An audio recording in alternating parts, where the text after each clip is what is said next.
we move on to the second of those with Paul Schrader's First Reformed. Yes, written and directed by Paul Schrader, who was the writer behind Taxi Driver and Raging Bull. First Reformed sees Ethan Hawke slip on the dog collar of Reverend Ernst Toller of the titular First Reformed Church, now 250 years old and more of a tourist attraction than a working church.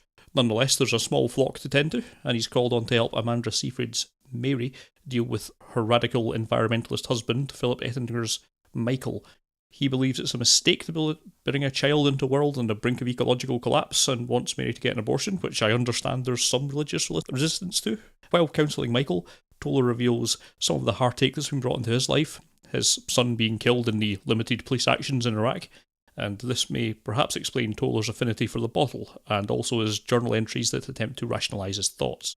Things take a dark turn from an already fairly dark grey state when Michael kills himself, and in cleaning up his stuff, Mary finds not just a sack of material calling for eco-warriors to arms, but the materials to construct a suicide vest.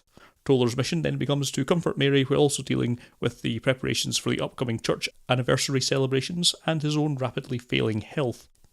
There's perhaps little value in recounting much more of the events, but as time goes on, Toller's mental state grows increasingly fragile, leading to some quite extreme places by the end of the film. There's certainly more than a hint of Taxi Driver going on, as a character study of a man pushed out to the extremes by personal circumstance. It is, however, rather less satisfying by the time you get to the end of it. None of that's Ethan Hawke's fault, who puts in a great performance, and the supporting actors do well enough with what they're given. But there's a certain sense that First Reformed doesn't know quite what its central thrust is, and keeps diving off down different rabbit holes that don't really go anywhere in the grand scheme of things, either the eco-messaging or the implication of corruption in the church. And when it eventually swings back to focusing on the character study part of it, I don't buy that it's examined him anywhere near well enough to drop this sort of an ending on us. So questions remain about the last 10 minutes then, and also about the laughably ropey effects shot that I understand is meant to be metaphorical, but it's actually ridiculous. I wondered if you were going to mention it. It is the dodgiest effect shot I've seen in a long time. Yes, I know this doesn't have a huge budget, but still. Yeah, but well, you know those...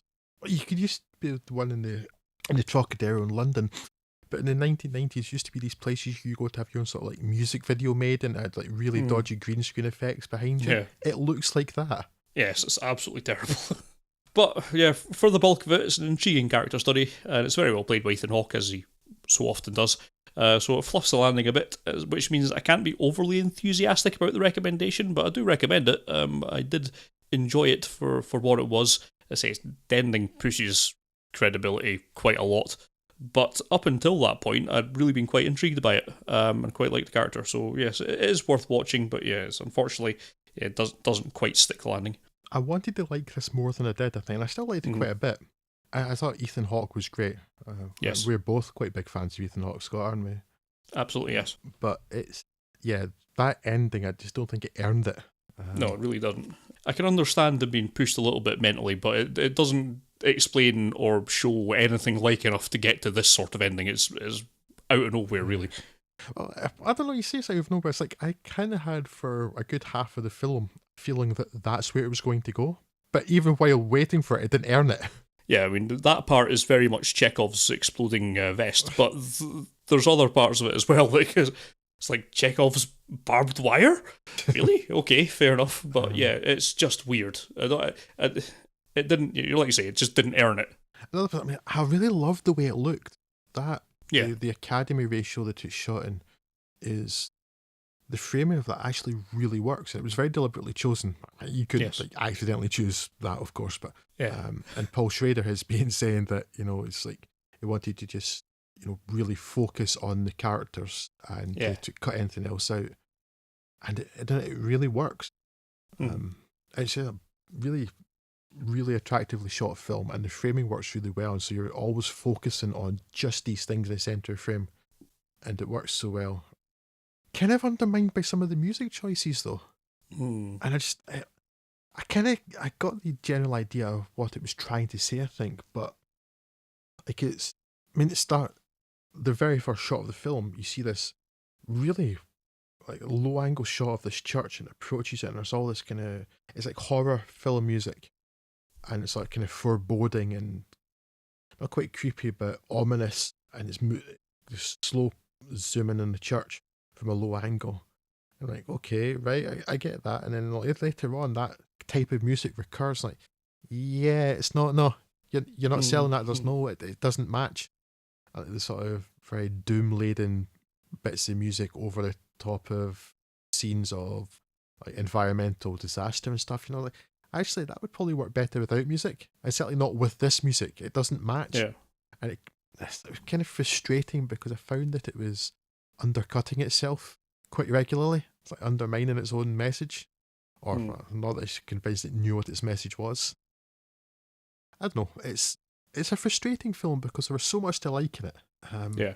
Although that special effects scene, well, I say special effects, special effects, you know, but it's so terrible. It's so terrible that I feel it's got to be deliberate, right? Because it takes you out of the film completely. It looks like nothing else in the film, and it's so mid-90s TV quality that it's, I don't know, I can't get over that. It's like, if it is deliberate, then I'm working, why is it deliberate? And if it's not deliberate, like, how do you excuse such a piss poor effect shot? Yeah, it didn't really add anything anyway. I don't see why it would need to be there. Even if it had been executed perfectly, it still wouldn't have added anything to it. Yeah, because the scene between the two characters there would have worked. Well, it would have worked better without it, but it certainly would have worked just fine without it, or even if the effects were better or something. What does this add? And it looked so different from the rest of the film, which was so carefully and beautifully composed. I mean, still worth watching. It's worth watching simply for how it looks, apart from anything else, apart from that scene, obviously. And for Ethan Hawke's performance, it's just... and Cedric the Entertainer, in his first credited role as not Cedric the Entertainer, but his real name. That was quite unusual. Yeah. I'm not sure he had an awful lot to do in that film, right enough, but I don't know, it feels like part of the film's missing. Yeah, it's like there's a reel missing somewhere in the last third. Yeah, that kind of ties it all together. Yeah.